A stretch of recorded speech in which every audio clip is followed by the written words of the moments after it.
Hello बच्चों, let's read the following question. The equivalent capacitance between A and B in the figure is 1 microfarad. Figure में A and B points के between जो equivalent capacitance है वो कितना है 1 microfarad है. Then the value of capacitance C is, हमें क्या करना है C कैपेसिटर की कैपेसिटेंस का वैल्यू निकालना है. ऑप्शंस क्या है? ऑप्शंस है 1.4 माइक्रोफैराड, 2.5 माइक्रोफैराड, 3.5 माइक्रोफैराड और 1.2 microfarad. So first of all, we will talk about the key concept used in the question. इस question में हम क्या की concept apply करेंगे. Suppose हमें जो capacitors हैं उनका क्या दिया है, series combination दिया है. तो series combination में suppose इस तरीके से हमारे पास क्या हो गया, C1 capacitor हो गया और यहाँ पे हमने C2 capacitor लगा दिया. तो इनका अगर इक्विवेलेंट कैपेसिटेंस फाइंड आउट करना हो तो 1 अपॉन सी इक्विवेलेंट इक्वल होता है 1 upon C1 plus 1 upon C2 के. यही अगर हमें कैपेसिटर्स का क्या दिया जाए, पैरेलल कॉम्बिनेशन दिया जाए, तो in the parallel combination of capacitors suppose ये हमारे पास फर्स्ट कैपेसिटर हो गया जिसकी कैपेसिटेंस है C1 और ये हमारे पास सेकंड कैपेसिटर हो गया जिसकी कैपेसिटेंस है C2. तो ये क्या हो गया, इनका पैरेलल कॉम्बिनेशन हो गया.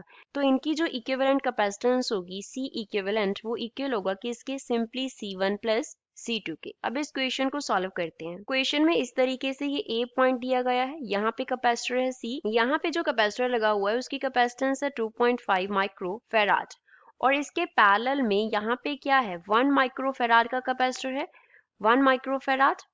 तो ये क्या हो गया, हमारा पॉइंट B हो गया. अब ये दोनों जो कैपेसिटर्स हैं ये क्या है, पैरेलल में है.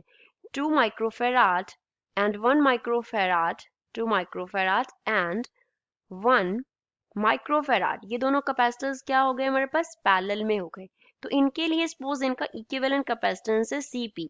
तो Cp क्या होगा, सिंपली इन दोनों को ऐड कर देंगे, 1 प्लस 2.5 हो जाएगा. तो इक्विवेलेंट कैपेसिटेंस इन दोनों का हमारे पास आ जाएगा 3.5 माइक्रोफैराड. अब जो सर्किट है वो किस तरीके से हमारे पास रिड्यूस हो गया, ये हो गया पॉइंट A, यहाँ पे हो गया कैपेसिटर C और यहाँ पे क्या आ गया हमारे पास, कैपेसिटर आ गया Cp और ये है पॉइंट B. तो इसका इक्विवेलेंट कैपेसिटेंस क्या होगा, 1 upon C equivalent will be equals to 1 upon C plus 1 upon Cp हो जाएगा, क्योंकि अभी क्या है हमारे पास सीरीज कॉम्बिनेशन बन रहा है. तो सीरीज के लिए हमने जो हमारा फॉर्मूला था वो अप्लाई कर दिया. अब C इक्विवेलेंट जो है वो क्वेश्चन में हमें कितना गिवन है, 1 माइक्रो फैराड गिवन है. तो इस क्वेश्चन को फर्दर इस इक्वेशन की हेल्प से हम सॉल्व कर सकते हैं. 1 upon C equivalent means 1 upon क्या हो गया हमारे पास, 1 हो गया, दैट इज 1. तो 1 अपॉन C आ गया, यहाँ पे क्या आ गया, 1 अपॉन 3.5 आ गया. तो इसको फर्दर हम क्या लिखेंगे, 1 upon C is equals to 1 में से माइनस कर देंगे 1 अपॉन 3.5 को, 1 अपॉन 1 को हमने 1 लिख लिया. तो यहाँ से क्या आ गया, 1 upon C is equals to 3.5 minus 1 upon में क्या आ गया, 3.5 आ गया. So C is equals to 3.5 upon में क्या हो जाएगा, 2.5, क्योंकि यहाँ से हमारे पास क्या आएगा, 2.5 अपॉन 3.5 आएगा, उसको हमने इन्वर्ट करके C निकाल लिया. तो यहाँ से कैपेसिटर C की जो कैपेसिटेंस है उसकी वैल्यू हमारे पास आ जाएगी 1.4 एंड यूनिट्स क्या होंगे, microfarad.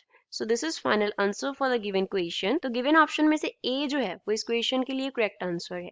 I hope you understood it well. Thanks.